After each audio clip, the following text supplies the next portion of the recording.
Nos encontramos en el Museo de la Evolución Humana, donde durante estos últimos tiempos, estas últimas fechas y semanas, se han venido desarrollando una serie de conferencias con motivo de ese aniversario, 20 aniversario del descubrimiento de Miguelón. Hoy hay una conferencia, está con nosotros el ponente es Ignacio Martínez, que es profesor de paleontología de la Universidad de Alcalá y también miembro de investigación, ¿no? de todo lo que supone Atapuerca. Ignacio, muy buenas. Hola, ¿qué tal? Buenas tardes. Bueno, hemos leído el título de la conferencia. La primera pregunta es sencilla, ¿no? ¿Hablaba Miguelón o no hablaba? Buena pregunta, ¿no? En eso llevamos más de 15 años. Bueno, es una pregunta que científicamente no se puede responder con seguridad porque necesitaríamos la máquina del tiempo.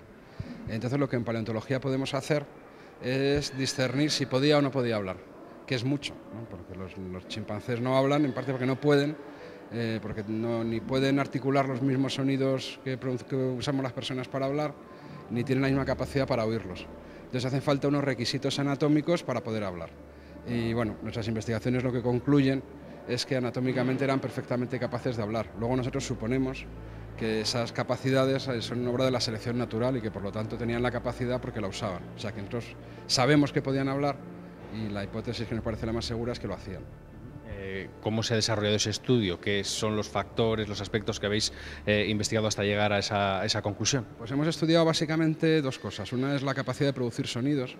La garganta humana y la boca humana son especiales comparadas con las de un chimpancé.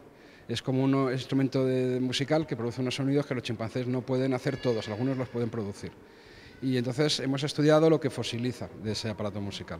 Básicamente es la región de la base del cráneo y luego nos interesa mucho la longitud del cuello, porque es donde podemos situar la posición de las cuerdas vocales, que es muy importante para hacer todo esto. También hemos estudiado el hueso yoides. El hueso yoides es muy importante, está en la base de la lengua y es muy diferente en los humanos y los chimpancés, y también tiene relación con la capacidad fonatoria, con la capacidad de producir sonidos. En este tipo de investigación lo que hemos hecho es no tenemos ninguna metodología novedosa. Hemos utilizado investigaciones de otros científicos y lo hemos pasado por nuestros fósiles. Esa es una parte de la investigación. Nuestra conclusión es que podían pronunciar los sonidos como las personas. Y luego hay otra segunda parte de la investigación que es absolutamente original del equipo de Atapuerca. Aquí no solo ponemos los fósiles, es una metodología nueva porque a nadie se le había ocurrido nunca estudiar la audición. La audición también está adaptada en los seres humanos al lenguaje y los chimpancés oyen de una manera diferente de la nuestra. Y entonces ahí hemos tenido que desarrollar toda una tecnología desde la capacidad de reconstruir con técnicas radiográficas las cavidades del oído medio hasta cómo medirlas, hasta cómo con eso ser capaces de literalmente reconstruir su audición y luego ver eso que tiene que ver con el lenguaje, ¿no? Matemáticamente ser capaces de medirlo. Y en esa línea, que además de fósiles aportamos la metodología, nos sale el resultado que es prácticamente el mismo. Es decir, que también podían escuchar los sonidos fundamentales del lenguaje, que insisto, los chimpancés no lo hacen como las personas, y en esto los de la sima eran como nosotros y como nosotras. Es decir, que el heidelbergensis era como nosotros en este aspecto exactamente igual o muy parecido, ¿no? No era exactamente igual. Yo diría que hay como dos pasos en la evolución, una que es la humana y que faculta para hablar, y digamos que los seres humanos actuales, el Homo sapiens, somos como unos superespecialistas. Es como si hubiéramos refinado esas capacidades, ¿no? Hay más matices de lo que parecía al principio. Pero vamos, tenían todo lo que es necesario para poder hablar. Eso es lo que hemos descubierto.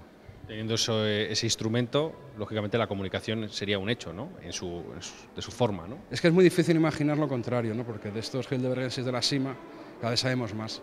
Y sabemos que ayudaban a los enfermos, que estamos casi seguros de que la acumulación es simbólica y funeraria, sabemos que su tecnología de la talla era muy compleja, que tenía relaciones sociales complejas.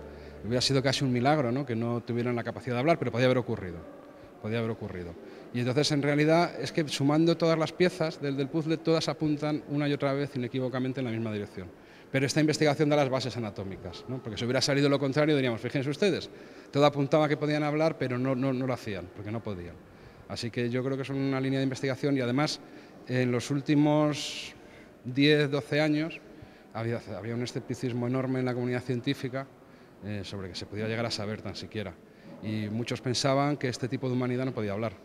Y yo diría que ahora mismo hemos convencido a la mayoría de nuestros colegas de por ahí fuera y de por aquí dentro, que son tan buenos como los de fuera, de que la investigación es buena, que los resultados son concluyentes y creo que hemos conseguido que gire la veleta. Ahora la mayor parte de los científicos apuestan que el heidelbergensis podía hablar. Esos son los cambios, ¿no?, que se da con el tiempo. Lo que antes parecía imposible o improbable, cada vez parece más posible hasta que se consiga probar. No sé si se podría llegar a demostrar de una forma fehaciente que No, era así. hay cosas que nunca se podrán demostrar fehacientemente porque es una ciencia histórica. Nunca sabremos lo que tenía Napoleón en la cabeza en la batalla de Waterloo, ¿no? Pero podemos ir aproximándonos, ¿no? A medida que aparecen documentos, a medida que tenemos mejores fósiles, que tenemos nuevas metodologías, vamos acotando el terreno de lo posible. De manera que los científicos nos vamos siempre aproximando a una verdad que nunca conoceremos con exactitud, pero que cada vez estamos confortablemente más cerca de ella, ¿no? Ese es el método científico. Es como las matemáticas, ¿no?, va tendiendo infinito, pero no acaba de llegar. Eso es. Yo a veces me gusta, se lo digo a mis alumnos en la universidad, ¿no? La verdad es como una recta, y la verdad está en algún punto de esa recta. Entonces lo que conseguimos es acotar un segmento, y decimos, está aquí dentro. Pero en un segmento deben infinitos puntos. Luego volvemos otra vez a acotar.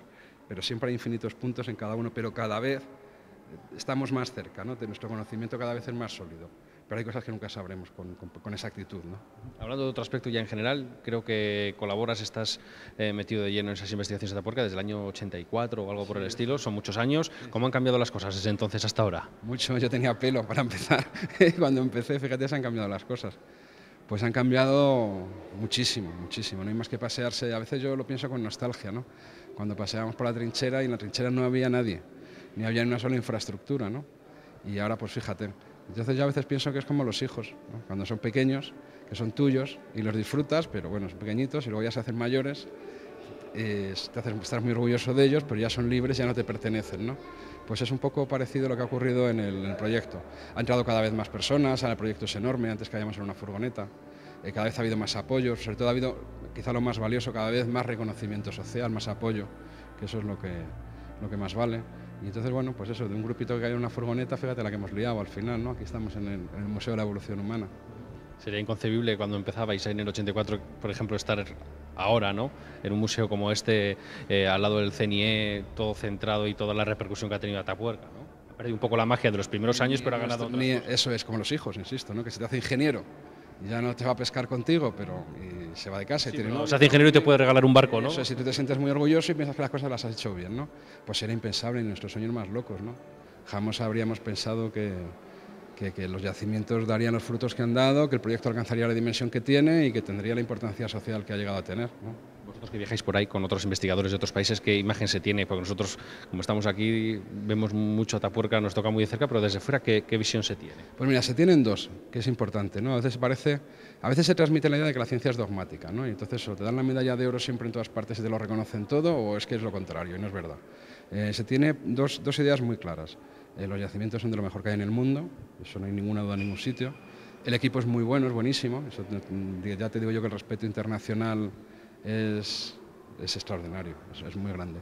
Y luego, pues las cosas que decimos se pasan por la criba del escepticismo como las que dice todo el mundo. O sea, que de las hipótesis de las cosas que vamos diciendo, pues hay muchos científicos pues, que son escépticos y nos piden más datos o más pruebas, están más de acuerdo, menos de acuerdo, pero es que la ciencia funciona así. No, uno cuando dice una cosa debe esperar que sus colegas científicos sean escépticos porque le obliga a dar más pruebas y si no sería una sarta de tonterías, ¿no? Si todos nos creyéramos lo que dicen los demás a la primera. Y entonces hay reconocimiento al trabajo, reconocimiento a los yacimientos y luego discutimos en los congresos sobre las cosas que vamos diciendo los unos y los otros. Pues muchísimas gracias, Ignacio. Ha sido un placer estar contigo esta tarde. Para mí, muchísimas gracias.